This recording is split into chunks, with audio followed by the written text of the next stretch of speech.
Ladies and gentlemen, welcome back to another episode of Hunty's World of Pain on tour. We've got another Rousseau Gambit for you.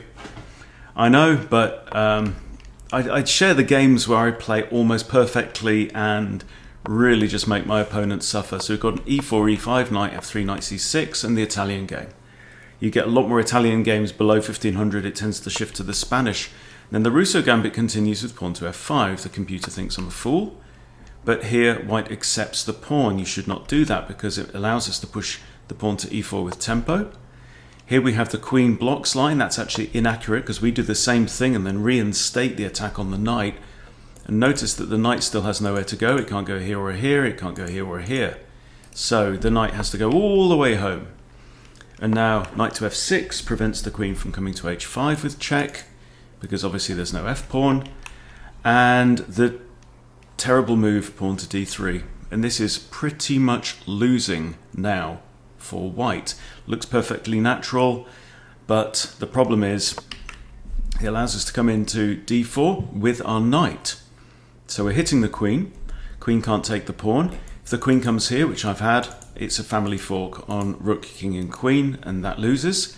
The queen really needs to defend this c2 pawn, and there's only 2 squares to go.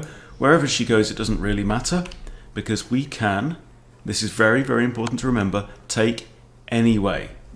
With check, hitting the king and the rook. And the point here is that the queen cannot capture. If the queen captures the pawn, we play e takes d3, attacking the queen with a discovered check on the king, and the queen will fall. If she tries to come back here, our pawn, which is now on d3, will capture her there as well. So here the king moves, I grab the rook, they develop a knight. I'd love to save my knight if possible. Here I capture the pawn. The machine said that's inaccurate. It wanted me to push one of these pawns for some reason, I think. So anyway, bishop here takes, and now I strike up in the center. There's nothing else for it. They develop their knight, and I come in. So I'm up in material, I'm up a full rook. This forces more material off the board. That can only be good for me. And the knight takes, pawn takes. So I've effectively kind of given up a pawn. Okay, now white decides to pin my pawn.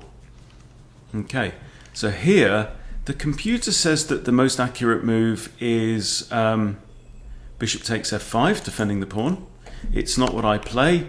I play queen b4 check, and the king moves further into the middle of the board. This could allow me to grab a piece. So the question is, can we grab a piece and then wherever the king moves, if the king moves with the discovery, are we okay? Well, the king can only really move back there right now. In fact, if I grab this piece, the king can go there. If I grab this piece, the king can take with a discovered check.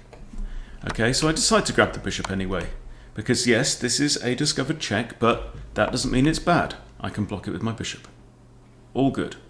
And we're just totally winning here.